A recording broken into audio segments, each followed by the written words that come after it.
Hello, everyone. Welcome to Talking Logistics, where we have conversations with thought leaders and newsmakers in the supply chain logistics industry. It's my great pleasure to welcome back to today's program Steve Raetz, who's Director of Research and Market Intelligence at C.H. Robinson. And today we're going to talk about freight transportation in 2020, key factors impacting supply and demand.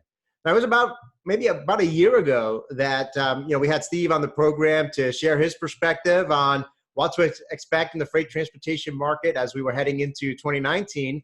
Which turned out to be, a very different market than it was in 2018.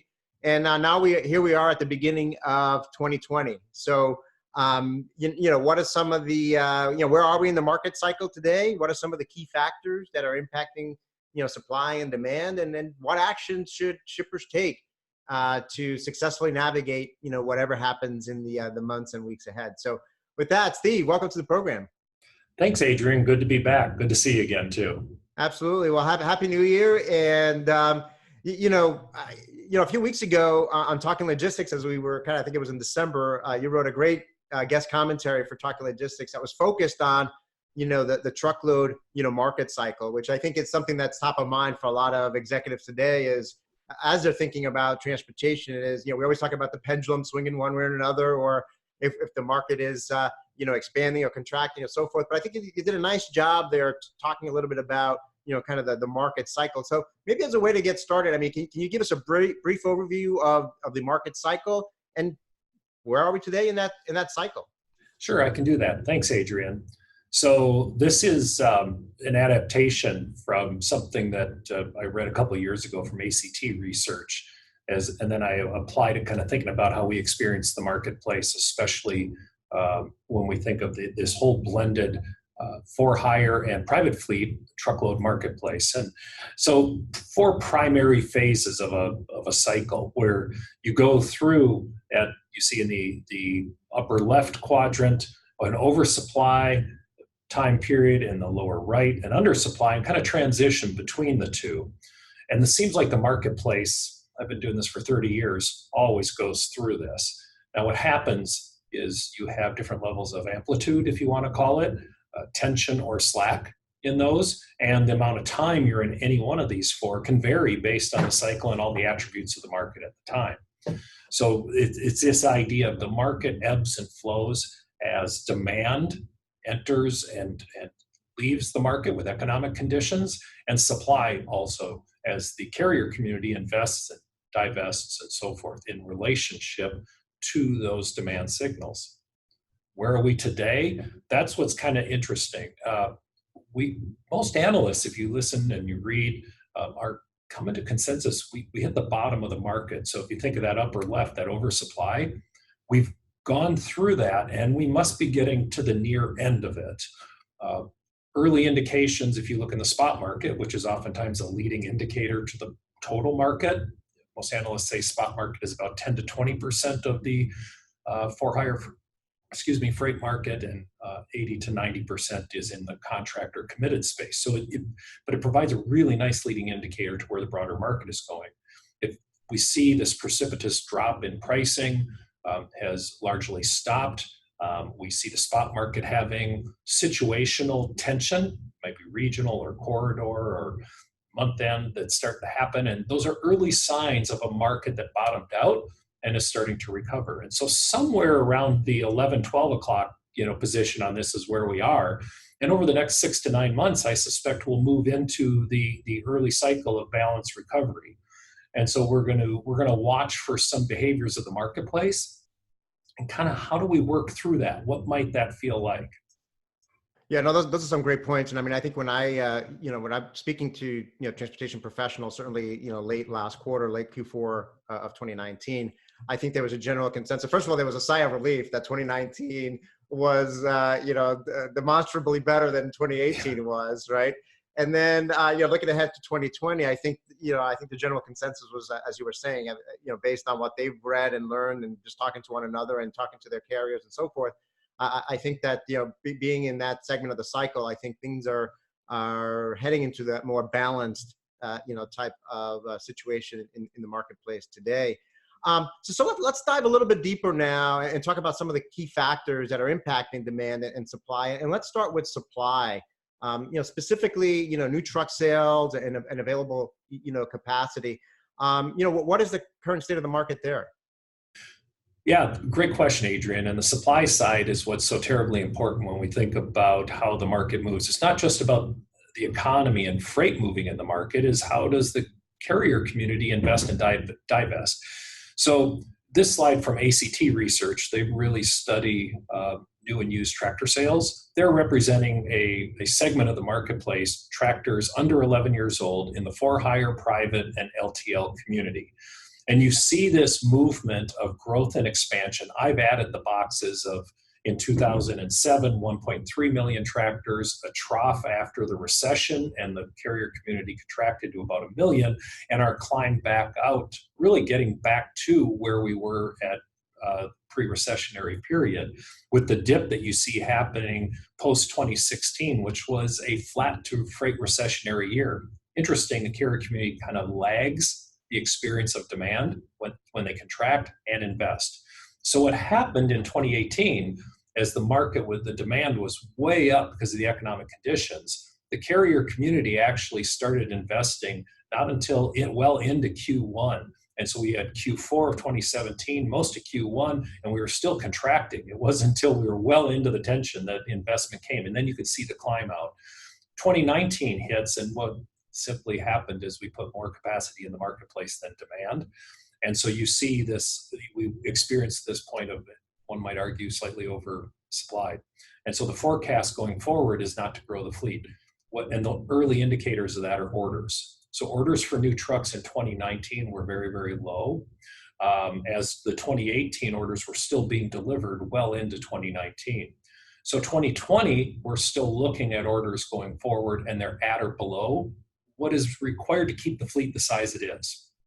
So when you see this flat line here, it's that, will the fleet just stay about the size it is? Will we get a little demand growth and bring tension or not? And so the forecast is a forecast. It'll be right till it's wrong.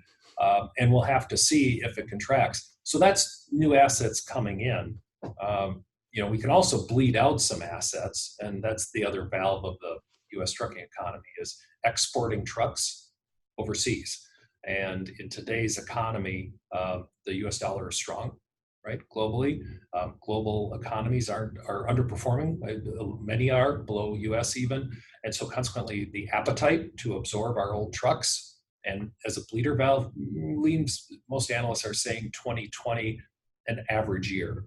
And so it's hard to say that we're really going to bleed out. And maybe this flat forecast for the size of the U.S. fleet is right. Maybe it'll come down a little. Hard to say.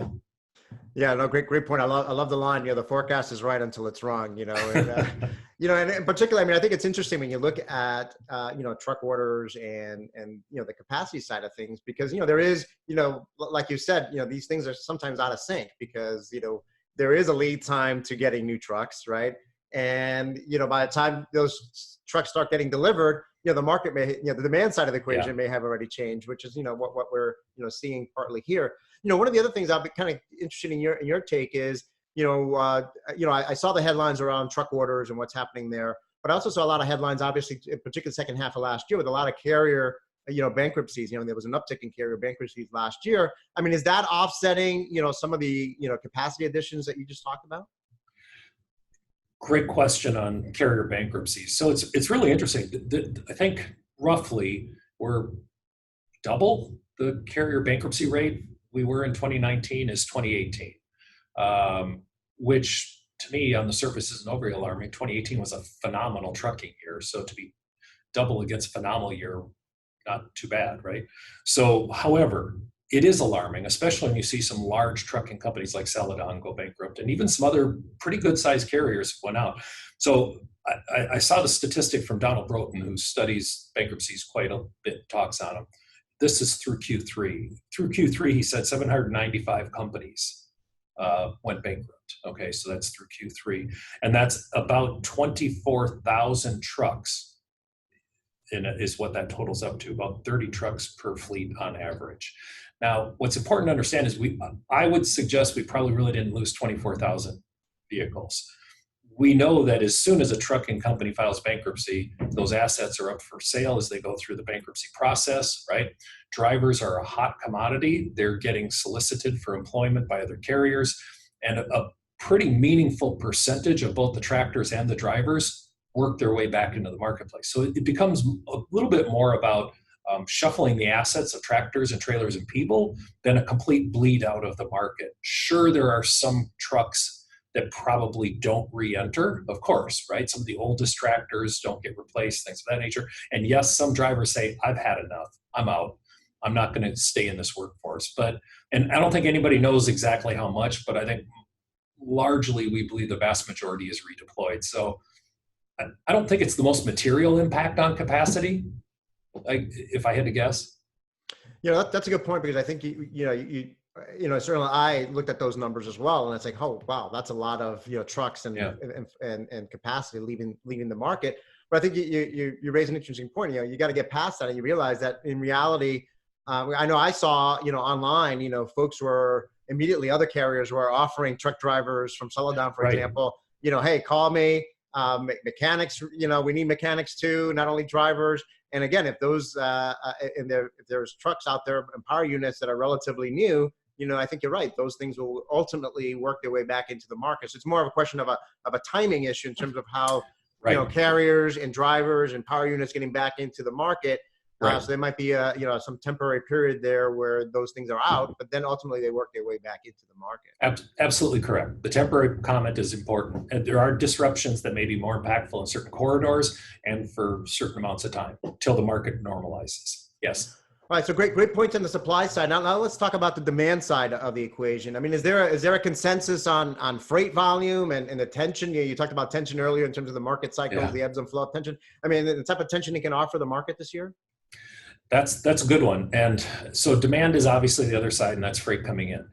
What I'll offer is kind of the summation of what the economists and market analysts are discussing. And you see the most conservative maybe being, or pessimistic, if you want to call it, flat to slightly down in demand for 2020. So volume entering the freight market, to the more optimistic, maybe 1.5% of growth over 2019. Okay, so you got this swag of 1.5% to 1.75% by the analyst community out there.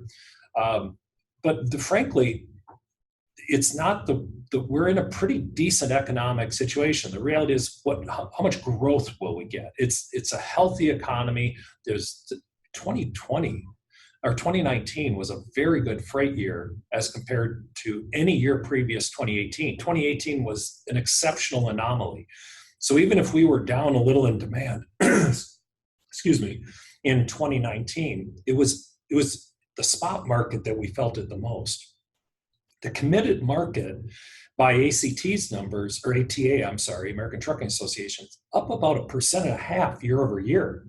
So it was the spot market that put us in technically a freight recession of maybe 3.5%. 2020 it's a good freight year. Now, the things we got to watch are the China tariff, so phase 1 getting signed, USMCA getting ratified, hopefully in February, right? Consumer confidence staying strong. These are some of the things we have to watch. They're demand drivers. Foreign trade, by most analysts, suggest that moving that stuff forward and bringing uncertainty out of the market, bringing certainty to business, will spur investment, and that'll create freight. So the forecast on this is also only right till it's wrong. And there's a lot of variables in play. Well, that's always the case. I mean, there's so many variables in play. Like you said, there's a lot going on the regulatory front, right? With what's happening with China and the trade relations there, which seems to be on the improvement side. But we all know that all it takes is one tweet, and that can go into the opposite direction very quickly. Same thing with manufacturing activity. I mean, we saw some softness, last year. So kind of keeping an eye on that as well. But it looks like, consumer confidence is still relatively high. Consumer spending is still relatively high. So all those things are, bode well for the demand side of the equation. Speaking of regulations, that's another factor that, obviously impacts the industry. And right now, I think one of the things that I see the most in people talking about is AB5, regulation in California, kind of getting a lot of attention. I mean, why should shippers and carriers, pay attention to AB5 and what's happening there in California? It's interesting how you phrased that question. Why should shippers and carriers be interested? Because frankly, I think the way we're interpreting the state of California's approach on this is after the gig economy and person rideshare, right, is being one of the greatest concern from the state's perspective, and maybe trucking is a close second. What AB5 is, it sounds for California Assembly Bill 5. And in essence, what they were trying to do is codify a case law with dynamics. And there was a lawsuit about independent contractor model. Are the employees or the independent contractors and all this? It's also on the heels of probably about 2 years ago when the international dray community had quite the expose in the USA Today paper about how they're treated as independent contractors, loss of equity in tractors and their lease to own options and so forth. So now we have a law that went into effect in January and it's being challenged, right? And most of the challenges and the temporary restraining order that is followed and the debate that is following is around the F4A, or the Federal Aviation Administration Authorization Act, the discussion is, can a state law preempt the federal when operating authorities, for carriers interstate at least, are at the federal level, right? And where the FAA Act was about encouraging competition and lowering price, and under what California is saying, that the independent contractor law is important, that if a carrier is hiring employees or independent contractors to perform what is their core business, transportation, they're breaking the definition of independent contractor or employees, right? So, but that would put disproportionately higher costs of operation on California trucking and operating in California, which goes against F4A and other states. So that's the debate. We'll see how that works through the legal process and where it ends up. In the end, if it becomes the law of the land, then carriers have to think about how they're organized and how maybe they use their brokerage or employees and so forth. It shouldn't be too disruptive right now because we're working through this. I mean, the Dynamics case actually made it the law of the land and nothing changed. So I think there's still a lot of gray area on this. I know at Robinson, we work with the dray community that's both asset-based and independent contractor-based. So we're well positioned. And I think that's part of it, is how are you mitigating risk in an unknown time? Yeah, no, I think for the time being, like you said, there's injunctions in place. So I think that's going to have to take, that's going to take some time to work, its way through the courts, and ultimately it may end up in the Supreme Court for all we know, right? And so I think on the one hand, in the short term, it's probably not something that's going to impact, the market immediately, but something worth keeping an eye on and seeing the developments, there. I mean, the other one real quick is, I've heard about IMO, 2020. I know we've published some things about that there. It's on my to-do list to kind of see what the impact has been so far, but is that something that you're also seeing as well, IMO 2020? Yeah, IMO, International Maritime Organization, it's about getting to low sulfur fuels in the steamship lines. And the real question is using the same refineries that create diesel, and then do you get scarcity, right? Because they can't keep up with the demand for diesel and the low sulfur fuels. Thus far, as I understand it, we've not seen any impact to diesel, which, so no scarcity that's driving the price up. And nor have we seen scarcity to the low sulfur fuels for the steamship lines. Yep, pricing's going up for steamship lines. It's more, and for those importing and exporting, because the fuel is quite a bit more expensive. But the concern was, will it affect diesel prices in the US and drive up transportation costs? Thus far, we've not seen that. I think that the concern for that is the people speaking about that concern are starting to become less vocal. There's no clear evidence it's causing any material change in the price of diesel at this point.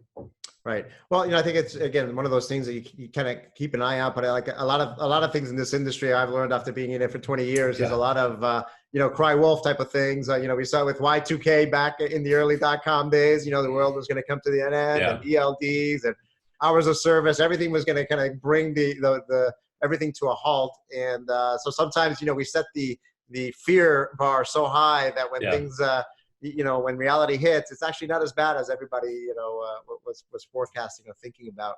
Well, Steve, as a way to wrap up that, I mean, in light of everything that we've talked about in terms of where we are in the market cycle, the factors impacting supply, the factors impacting, the demand side. I mean, what action should shippers take to, again, stay in sync with the market and the market cycle and be able to position themselves for success moving forward?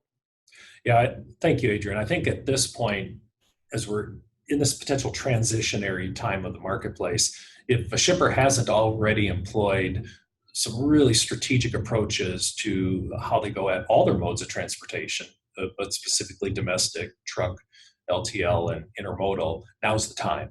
You have the opportunity. The capacity is there. Carriers are interested in aligning strategically. Brokers such as Robinson, we want to understand the role that we can play. We want to bring forth the portfolio of services, and we're all service providers are looking for some level of commitments. We've learned in 14 years of doing research in the space that strategic engagement with shippers that leads to awards, defined roles, a rationalized supplier base, really gets the best performing route guides and the lowest paid at the end of the year. So the difference between the price you negotiate versus you really pay. You need to do these things. And the last thing I would say is continuing showing up in all research and surveys is dwell time. If you as a shipper or consignee have not focused on dwell time, how long you take to load and unload a truck, please do so. I think as the market starts to shift, while carriers aren't going to change a price to someone, if they now have two trucks or two loads in one truck, they're going to start to look at which ones have a better dwell pattern, because that comes down to yield of the fleet, paying the driver, and driver retention. And we looked at all those things in research. Dwell is correlated to the price you pay, and for carriers, it's correlated to driver turnover. If you want to get the freight covered at the best price and get the best service, you got to pay attention to dwell. I know we look at dwell with our shippers, and some of our commitments to certain carriers require that we're putting low dwell historical locations on those carriers. That's how we get the capacity and price. I think the marketplace is increasingly going to seek that. Yeah, that's an excellent point around dwell time. I know we did some research as well with our Indago community around dwell time, and it's something that I think more and more shippers are certainly starting to focus on, because they're getting that pressure from their carriers. Because the reality is, carriers now have that data and more data and more insight into their operations and which locations and which consignees and shippers are most problematic for them. So again, with more transparency, more data, more information out there, I think it's an opportunity for both sides to really look to see those opportunities with as greatest alignment and opportunity for improvement moving forward. So again, excellent points. Well, Steve, as always, it's great to have you on the program and kind of share your insights and perspective and advice on the market. Hopefully, we won't have to wait another year to get you back in the program, but certainly we can make this a yearly tradition to kick off every year. So again, thank you for making the time to be with us today. Thank you very much, Adrian. Great. I want to thank those of you that joined us. If you're watching this program on demand, either at the C.H. Robinson website or on Talking Logistics, and you've got a question or a comment for Steve, you can post it there, and I'm sure he'll be more than happy to respond via that medium. Again, thank you for joining us, and look forward to seeing you in a future episode of Talking Logistics. Have a great day.